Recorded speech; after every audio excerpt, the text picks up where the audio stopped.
habeen wanaagsan daawadayaal ku soo dhawaada caawiya caalamka waxaan hay Cabdiraxmaan Bidhaan wararkana waxa ugu waaweyn iyadoo Turkigu wadaan duulaankooda military ee Suuriya ayaa madaxweyne ku-xigeenka Mareykanka ku sii jeeda halkaasi si uu wada hadal u yeesho warbixin dheeraad ayaan idinka haynaa duulaanka Turkiga wararka kalena waxa kamid ah waa maalinta cunnada adduunka waxaan warbixin ku idinka haynaa beeraleyda ku dadaalaysa inay badbaadiyaan abuurka si dabar go'aya tirada dambiyada nacaybka ku aroora ee England iyo Wales ee dalkan UK ayaa cirka isku shareeray iyadoo inta badan ay cunsuriyad la xiriiraan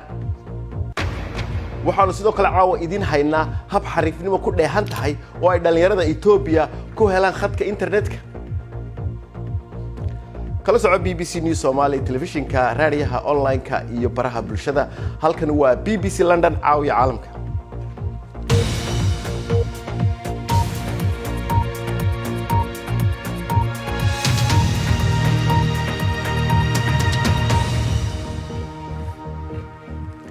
iyadoo ay wali taagan tahay xiisada Turkiga iyo Kurdida Suuriya ayaa madaxweynaha Turkiga Erdogan uu diiday baaqiyo xabad joojin ah in laga sameeyo waqooyiga Suuriya wuxuu sheegay in weerarka militarigu uu sii soconayo madaxweyne ku-xigeenka Mareykanka Mike Pence iyo xogayaha arrimaha dibadda Mike Pompeo ayaa iyagu ku sii jeeda Turkiga si ay wada hadal ula yeeshaan madaxweyne Erdogan oo isagu sheegay inuu labadaba la hadli doono haddii aynu eegno halka ay weeraradu ka dhacayaan waxa weeyaan xadkan waqooyi ee Suuriya oo u dhaxeeya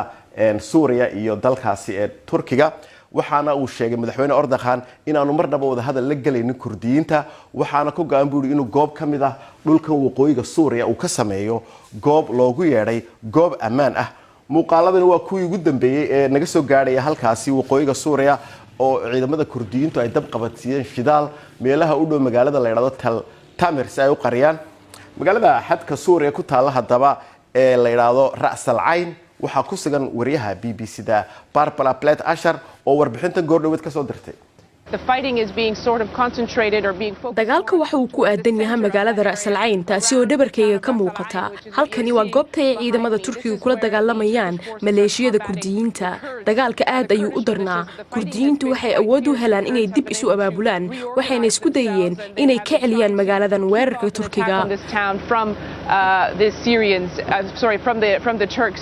waxaana loo sheegay in ilaa saaka oo dhan madaafiic lagu duqeynayay waxaana sidoo kale la hadalnay wariye gudaha magaalada jooga wuxuu noo sheegay in xalay 3 jeer ay isku dayeen inay Turkidu soo galaan balse dib loo celiyay sidaa daraadeed halkan waa goobta aadka la isaga soo horjeedo meelaha kale ciidamada Suuriya ayaa la keenayay waxay soo galiyeen magaalooyinka iyagoo dhisanayay bar control waxaan u maleynayaa inay dagaal caynka ah doonayn balse waxay Kurdiyiintu u gacan banaanaynayeen inay safka hore tagaan lana dagaalamaan Turkiga si aysan ugu soo galin xuduudaha oo dhan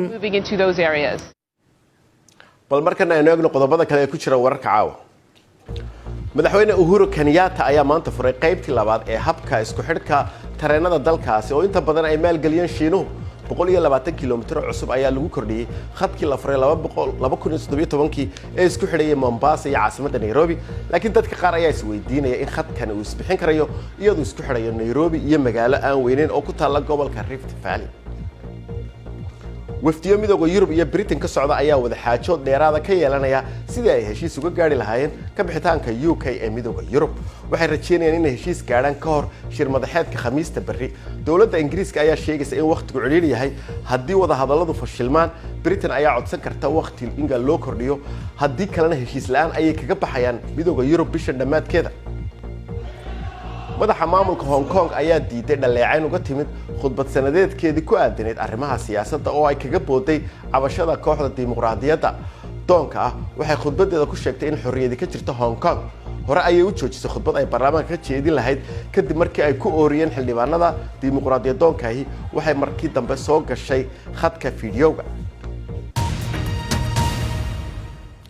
maanta oo adduunka laga xusayo maalinta cuntada ayaa beeraleyda ku kala nool gobolada Somaliland ay Hargeysa ku soo bandhigeen midhaha beerahooda ka soo go'ay wariyaha BBC-da magaalada Hargeysa Sidiiq Maxamed Burmad ayaa warkan soo diray khudaartani beeraha dalka ayay ka baxday oo beeraleyda dalka ayaa soo bandhigtay aadan xasan waxa uu ka mid yahay beeraleyda gobolka Togdheer intii uu beeraleyda noqday dhaqaalihiisu uu kordhay 4 sannadood baa ayay gaadhaysaa waqtigii aanu magaranaysaa beeralaynimada aanu bilownay ilaa intiibay waxaan oo dhami ay soo go'een marka khaasatan dee berigii aan beeralay lahayn waxba dee wax soo gelaya iyo waxba may jirin laakiin iminka waqtigan xaadirka khaasatan horta waxa weeye muhiimaddu waxa weeye cunto nadiifa ayaan helaayo aan cunaa wixii aan waddan meesha kala soo baxnay ayaa marmarba cuntada aan cunayno oo dhami waxay ka kooban tahay wixii aan anagu la soo baxnaan beertayada ka soo saarnay marka faa'iido fara badan caafimaad ahaan iyo dhaqaale ahaanba waan ka helnay urur dhallinyaro oo la yidhaahdo Hafayoko ayaa muddooyinkii u dambeeyey ka shaqaynayay beeridda siidhka inaga sii dabargo'aya dalkan imika gacanta aan ku hayaa waa carabi waa nooc ka mid ah garowga waa nooc midho burburan tani waa saliid macsartii saliiddii way dhashay laakiin weli bislaadkii yar baa uga harsan waa la soo caris qalay amaba iyadoo baxaysa la soo gooyey waa tan saliiddeedii waa saliid macsar waxaa midhaha sidooda loo isticmaali karaa waa la shineeyn karaa dib baa loo siidhin karaa waxa kaloo lagu samayn karaa in saliid laga tuujiyo markaa waa xarun tani waxay ka qayb qaadatay in siidhkeennu lumay dib loo soo celiyo isla markaana beeralaydii lagu fidiyo oo la gaadhsiiyo beeralayda bilaash baa loogu qaybiyaa wixii hay-adaana qiimo yaroo macquulaan kaga iibinaa madaxweynaha Somaliland ayaa ku dhiirigeliyay qof kasta awoodiisa inuu kaga qayb qaato wax soo saarka dalka waxa lagu qiyaastaa hantida ay haystaan bilyan iyo badh sanadkii soo bilyan iyo badh dawladdu waxay ka haysaa 200 iyo milyan way bisaaradii boqolkiiba 20 waa ka yartahay boqolkiiba 80 dhaqaalaha dalka shacabka shirkadaha madaxa bannaan baa haya qofka haya herbiga haya marka dhaqaalihii cidda haysta waa inay ka hormood noqotaa hawsha inaga dhaxaysa qaranka u baahan yahay dadweyne badan oo ka soo qayb galay arwada beeraha ayaa iibsanayay midhaha goobta la keenay waxana aad moodaysay inaad joogto suuqii khudaarta Sideed Maxamed Burmad BBC Hargeysa waa tahay bal dhanka baydhabo haddaan u gudbo iyadana ee gobolka Bay jaamacadda Samsam ee sayniska iyo tiknoolajiyada ayaa samaysay halkaas ku taala tijaabooyin loogu beeray magaalada Baydhabo dalagyo aan hore looga beeri jirin iyo kuwa aan Soomaaliyaba hore looga beerin haddaba waxa khadka Skype ee magaalada Baydhabo ku jira Dr. Aadan Cabdi Saxaaq Maxamed oo ku takhasusay cilmiga beeraha sidoo kalena gudoomiyaha jaamacadda Samsam ee sayniska tiknoolajiyada faraceeda Baydhabo Dr. Aadan soo dhawow maxaad nooga sheegi karaysaa midhahan cusub ee gobolka Bay ka tijaabiseen aad u mahadsan tahay wariye Cabdiraxmaan marka hore waa idin salaamaya dhammaan bahda BBC Somali maanta oo loo xusay maalinta cuntada adduunka Baydhabo saasoo kale waa lagu qabtay oo lagu xusay haddii su'aasha si toos ah ugu guda galo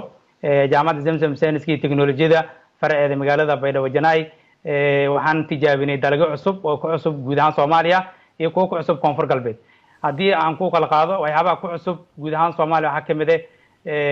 waxyaabaha oo sida qamadiga waxyaabaha cabitaanka laga sameeyo karkadee la yiraahdo bahal kale la yiraahdo shamaam cabitaana laga sameeyaa feetahaana loo cuno waxyaabaha koonfur galbeed ku cusub waxaa kamid ah bariis markii ugu horeysay koonfur galbeed aan ku abuurnay jaamacadda Zamzam sayniska tiknoolajiyada aan ku tijaabinay aan ku guuleysanay weli aan soo bandhignay oo beeraleyda guud ahaan Soomaaliya iyo koonfur galbeed aad u soo dhaweeyeen waxyaabaha kale aan tijaabinay waxaa kamid ah aan ku guuleysanay weliba zanjabil oo weliba waxyaabo ku cusub Soomaaliya guud ahaan iyo koonfur galbeedba waxyaabaha kale aan tijaabinay waxaa kamid ah baradho oo ogtahay naftarkeeda Soomaaliya inta badan laga isticmaalo wadamada kale loo keeno Baydhabo aan ku tijaabinay beerta tijaabada jaamacadda Zamzam iyo dalagyo kale oo kala duwan oo muhiim ah sida fuulkii oo wadamada Carabta iyo qaar laga cuno hadda naftarkeeda tijaabo ku wadnaa hadda iyo dalagyo kale oo cusub oo deegaanka muhiim ah dad hay'adiina waxbarasho ee jaamacaddiina Samsam oo kale sidee baad uga qayb qaadan kartaan in beerihii aadan oo la horumariyo iyo beeraladii hadday tahay xagga tiknoolajiyada haddii xagga cilmigaba aad u mahadsan tahay waa su'aal aad u muhiim ah jaamacadda waa halku dhigeedu yahay itusi taabsi ardayda waxyaabaha barno jaamacadda saasoo kale ay samaysaa research cilmi baaris jaamacadda research lahayn waa qaabdaro waay marka research aan sameynaa oo si waxaan rabnaa beeri loo horumariyo beeri si loo horumariyo marka waxaa waaye in research badan aan sameyno dadkii beeraleyda aan tababarno dalagyo cusub waddanka kusoo kordhino research aan sameyno kuwii horena aan haysanin aan horumarino si beeraha waxaad la socotaa hadda Baydhabo iyo guud ahaan koonfur galbeed waxa aan ku yihiin wax soo saarkii beeraha iyo dhaqashadii xoolaha marka waxaan rabnaa in dadkan waqtigii hore xaaladii aan jirtay dib ugu celino research badan aan sameyno tijaabooyin badan aan sameyno markaan tijaabino aan ku guuleysano waxaan rabnaa dadka beeraleyda iyo dadka daneebeeraha in aan u bandhigno aan u sharxno markii ugu horeysay marka bariiskan tijaabino waxyaabaha la weydiin jiray waxaa ka mid in bariis baydhabo ka bixi karin su-aasha ugu badneed oo dhihi jiray mara meel kale ku bixi karta laakiin baydhabo wax kale ku bixi karo bariiska marka anaga waa ku dhiiranay waa tijaabinay waa ku guuleysanay dadkana aad u soo dhaweeyeen oo bariiskan dibadda laga keenayo waan gartay doctor aadan waad mahadsantahay adoo soo koobaya ma waxaa loo baahan yahay in dadkii cunto badan ay beertaan mise in waxyaalo badan la beero imka dadka kolle cunto yaraan baaba soomaalida iska haysta marka cunto badanoo baxaysa in culayska la saaro soo maaha adoo soo koobaya waxaa loo baahan yahay aad mahadsantahay cabdiraxmaan waxaa loo baahan yahay horta in farsamadii cilmiga beeraha in la barto kadibna in wax soo saarkii la kordhiyo dalagyo cusub kuwa aan haysano la horumariyo kuwa cusubna la keeno si adduunka kale oo wax soo saarka caanka ku aan la tartano oo iyagoo camal u noqono marka laazim waa muhiim waa in aqoontii meesha la helo wax soo saarkiina kor loo qaado aad baad u mahadsan tahay doctor aadan oo igaga soo biiray khadka skype-ka magaalada baydhabo aad u mahadsan tahay mar walba waxaad nagala socon kartaan BBC Somali Facebook fadlan raadi BBC News Somali halkaasi oo aad ka heli doonto muuqaalo falanqeyno dheeraad ah iyo wararka ugu waaweyn si aad u hesho wararkii ugu dambeeyay Soomaaliya iyo caalamka nagala soco BBC Somali Twitter iyo Instagram qaybaha dambe ee barnaamijkan waxaad ku maqlaysaan oo inoo soo socda tirada dambiyada nacaybka ku dhisan ee England iyo Wales ee dalkan UK ayaa cirka isku shareeray iyadoo inta badan ay cunsuriyad la xiriiraan warbixin ayaanu idinka haynaa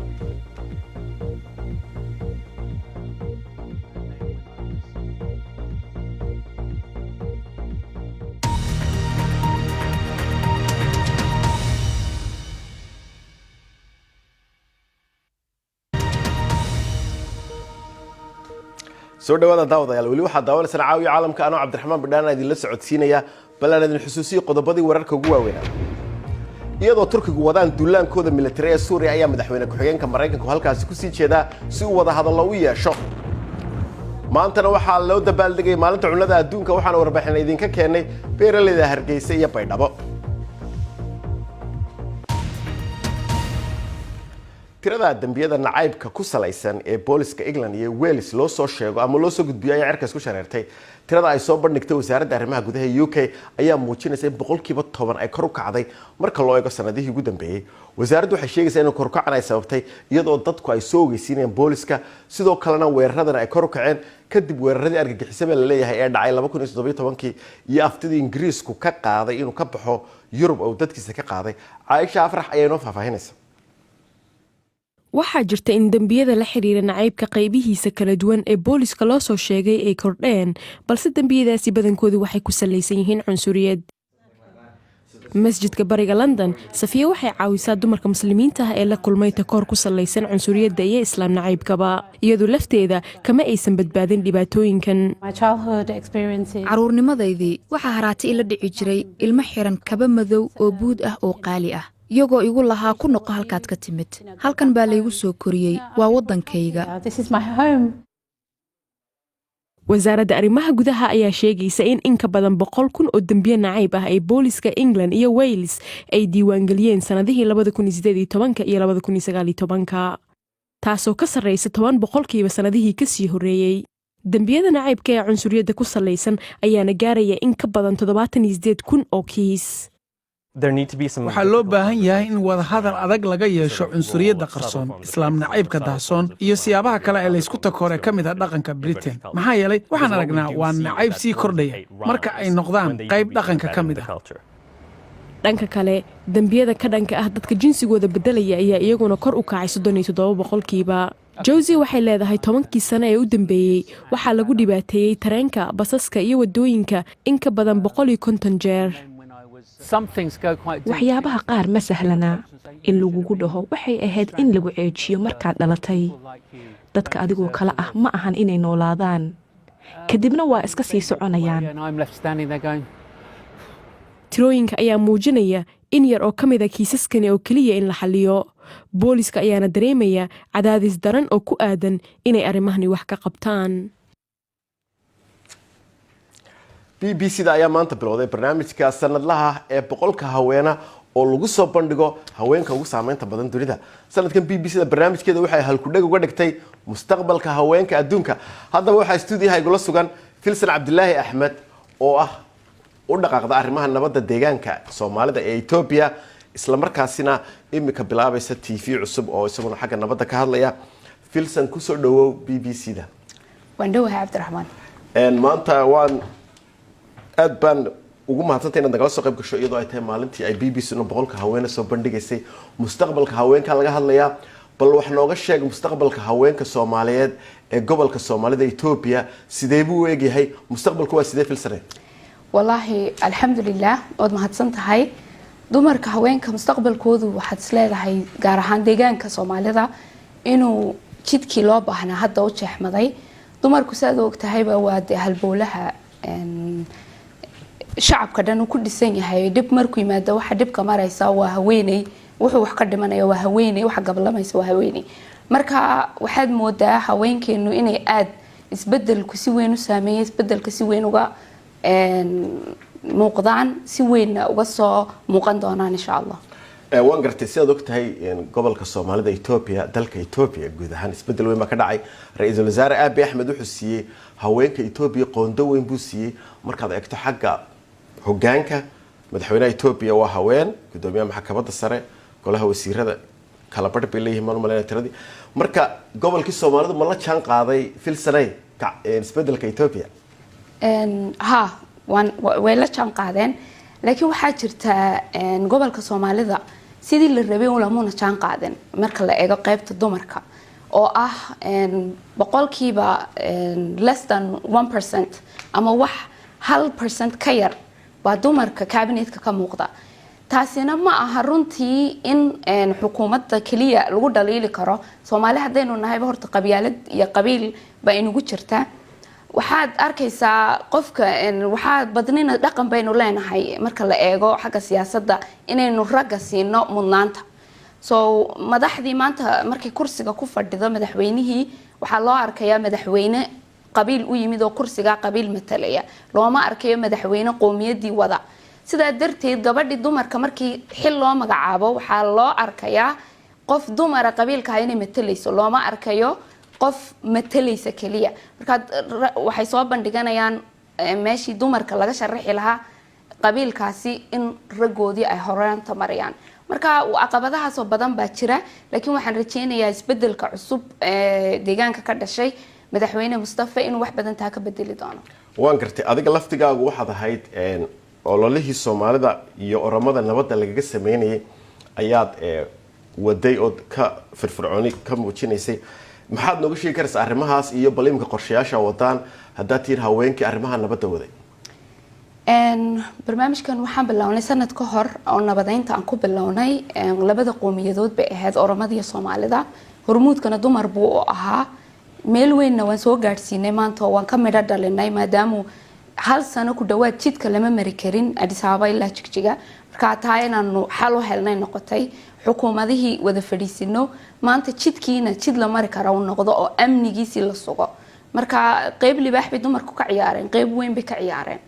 waan gartay haddaan su-aasha jawaabtaada hore ku yara laabto, gabdhaha waxaad tidhi caqabadaha hortaagan markay noqdaan xaggii inay ka qayb qaataan maamulkii. marka ma qabiilka hortaagan ma wax kale hortaagan? gabdhuhu iyaguba soo qabiilka ma dhalan? horta hal wax inaan fahanaa fiican maaha inaynu maanta dhan siyaasadda kaliyaba ka hadalno oo aynu dhaxno dumarku ha ka muuqdaan siyaasadda. taasi waa wax dhaqan loo leeyahay Soomaali markaynu nahay. Soomaalida deegaankana ayba sii tahayba maadaama dad aad dhaqanka ugu dhagan ay yihiin. marka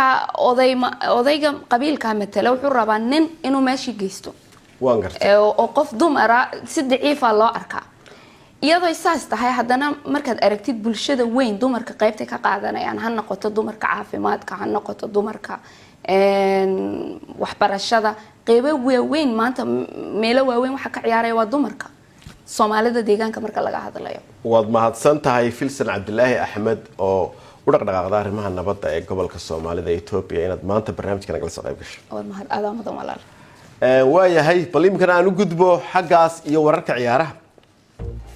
xal ciyaaraha uu soo bixista Euro 2020 ayaa la ciyaaray kooxda horyaalka ku guuleysatay 3 jeer ee Spain ayaa waqti dheer ku qaadatay inay u soo baxaan tartankaasi Rodrigo ayaa gool markii dambe u dhaliyay ay barbar kula noqdeen Sweden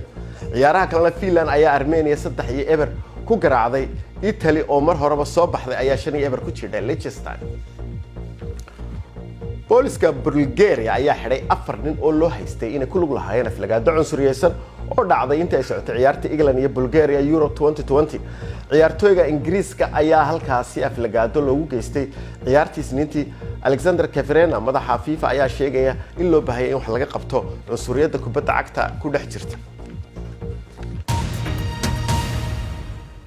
in ka badan 100 milyan ee Etoobiyaanka ah 15% kaliya ayaa hela internetka kuwa heli karaana waxay helaan khad uu xawaarihiisu aad u hooseeyo qiimo sareeya isla markaasna dawladdu ay marmar hakiso qaar ka mid ah dhalinyarada ayaa helay habab kala gedisan oo ay arrimahaas kaga talaabsanayaan BBC-da ayaa la hadashay sawir qaade rajeynaya in sawiradiisa la arki doono haddii internetku wanaagsanaado Hi. How are you? I'm doing good. Thank you for meeting me. Tell me about yourself. Okay, my name is Totobe Leta, but people call me like Gift Habshop. magacaygu waa Siteto Baleta balse dadku waxa iigu yeeran xabashowgii hibada lahaa waxaan ahay sawir qaade waxaan aaminsanahay inaan ka mid ahay sawir qaadiyaasha ugu wanaagsan Addis Ababa balse dad badan ma aysan arag hawlaha aan qabto kuwa arkay sawirrada aan qaaday waxay sheegaan inay qadariyaan waxa aan sameeyo bogo kala duwan ayaan ku qaybiyaa balse ma fududa internetka Itoobiya wuu liitaa aniga iyo dhalinyarada kale isku farsamo ayaan adeegsanaa si aan u helno internet wanaagsan waxaan shaqadeeda ku suuq geeyaa Telegram kaasi oo ah ab halkan caan ka ah sababtoo ah way fududahay in wax lagala soo dego lana adeegsado internetka oo liita haddii aan u baahdo taxi waxaan ka wacaa telefoonka shirkadda sababtoo ah in abka la adeegsado internet badan ayuu qaadanaya marmarka qaarna waxaan aadaa hoteelada waaweyn ee leh internet quman sidaasi ayaan sawirradayda ku qaybiyaa ma ahan wax aan caadi ahayn in lagu arko hoteelada dhallinyaro ka faa'iidaysanaysa internetkooda xooggan Itoobiya waxay martigelisay shirkeedii ugu horreeyay oo weyn oo ku saabsan xorriyadda internetka kuwa u dhaqdhaqaaqa farsamada dijitaalka waxay dawladda kula doodeen inay kor u qaaddo awoodda internetka hoosna u dhigto qiimihiisa dawladdu waxay sheegtay inay xisaabta ku darsanayso arrimaha la soo qaaday waxaan rajaynayaa in maalin uu internetku awood yeesho si dawladdu ay u aragto hawlahayga dhalinyaro waa dhalinyaro kolba dabin bay ka boodayaan maantana dabinkii internetka ayay dhalinta Itoobiya ka booday waa tahay bal aynu eegno internetka Itoobiya halka iskala soo dhacaan ugu dambeyntiina caawa waxaa laga yaabaa inaad xusuusataan Vladimir Putin oo madaxweynaha Ruushka oo faras fuushan sanadadii hore waxaana muuqata imika isagana Kim Jong Un oo hogaamiyaha Kuuriyada Waqooyi aniguna maan geenyadeeda shaaximan fuulo wakaalada wararka waqooyiga Kuuriya ayaa shaacisay sawiradan iyadoo Mr Kim uu saaran yahay faraskaasi cad buurtuna waa caddahay barafkuna waa caddahay waa muuqaal cajiib ah oo Kim Jong oo adduunka ku tusayo hoggaankiisa xusuusnoo wararkii ugu dambeeyay ee BBC Somali waxaad ka heli kartaan bbc.com/somali intaas ayaan ku soo gabagabeynaa barnaamijkii caawiya caalamka inta aynu berri kulmano hadduu eebaydmo waxaanu idin leenahay nabadgelyo